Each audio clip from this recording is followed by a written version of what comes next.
آپ دوستوں سے گزارش ہے اس چینل کو سبسکرائب لائک شیئر ضرور کیجیے گا۔ حضرت مولانا روم رحمۃ اللہ تعالی علیہ کی حکایات میں سے یہ حکایت ہے۔ چڑیا کی 3 نصیحتیں۔ ایک شخص نے چڑیا پکڑنے کے لیے جال بچھایا، اتفاق سے ایک چڑیا اس میں پھنس گئی اور شکاری نے اسے پکڑ لیا۔ چڑیا نے اس سے کہا، اے انسان، تم نے کئی ہرن بکرے اور مرغ وغیرہ کھائے ہیں، ان چیزوں کے مقابلے میں میری کیا حقیقت ہے؟ ذرا سا گوشت میرے جسم میں ہے، اس سے تمہارا کیا بنے گا؟ تمہارا تو پیٹ بھی نہیں بھرے گا، لیکن اگر تم مجھے آزاد کر دو تو میں تمہیں 3 نصیحتیں کروں گی جن پر عمل کرنے سے تمہیں فائدہ ہو۔ نصیحت تو میں ابھی کروں گی، جبکہ دوسری اس وقت جب تم مجھے چھوڑ دو گے اور میں دیوار پر جا بیٹھوں گی۔ اس کے بعد تیسری اور آخری نصیحت اس وقت کروں گی جب دیوار سے اٹھ کر سامنے درخت کی شاخ پر جا بیٹھوں گی۔ اس شخص کے دل میں تجسس پیدا ہوا کہ نہ جانے چڑیا کیا فائدہ مند نصیحتیں کرے۔ اس نے چڑیا کی بات مانتے ہوئے اس سے پوچھا، تم مجھے پہلی نصیحت کرو، پھر میں تمہیں چھوڑ دوں گا۔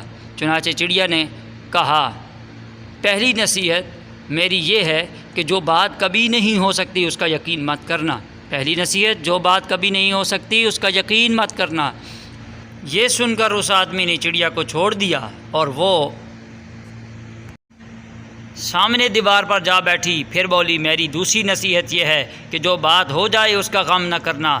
اور پھر کہنے لگی، اے بھلے مانس، تم نے مجھے چھوڑ کر بہت بڑی غلطی کی، کیونکہ میرے پیٹ میں پاؤ بھر کا انتہائی نایاب پتھر ہے۔ اگر تم مجھے ذبح کرتے اور میرے پیٹ سے اسے حاصل کر لیتے تو اس کے فروخت کرنے سے تمہیں اس قدر دولت حاصل ہوتی کہ تمہاری آنے والی کئی نسلوں کے لیے کافی ہوتی اور تم بہت بڑے رئیس ہو جاتے۔ اس شخص نے جو یہ بات سنی تو لگا افسوس کرنے اور پچھتایا کہ اس چڑیا کو چھوڑ کر اپنی زندگی کی بہت بڑی غلطی کی۔ اگر اسے نہ چھوڑتا تو میری نسلیں سنور جاتیں۔ چڑیا نے اسے اس طرح سوچ میں پڑے دیکھا تو اڑ کر درخت کی شاخ پر جا بیٹھی اور بولی، اے بھلے مانس، ابھی میں نے تمہیں پہلی نصیحت کی جس سے تم بھول گئے۔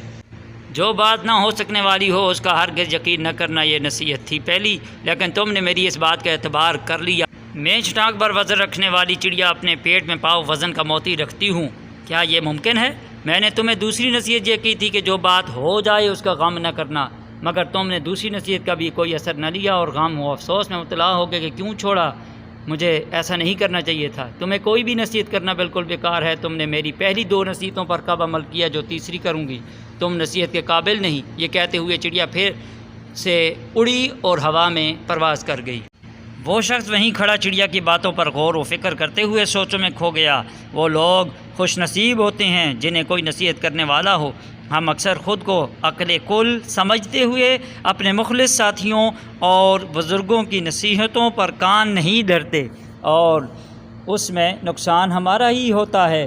یہ نصیحتیں صرف کہنے کی باتیں نہیں ہوتیں کہ کسی نے کہہ لیا ہم نے سن لیا، بلکہ دانائی اور دوسروں کے تجربات سے حاصل ہونے والے انمول اثاثے ہیں جو یقیناً ہمارے لیے مشعل راہ ثابت ہو سکتے ہیں اگر ہم ان نصیحتوں پر عمل کریں۔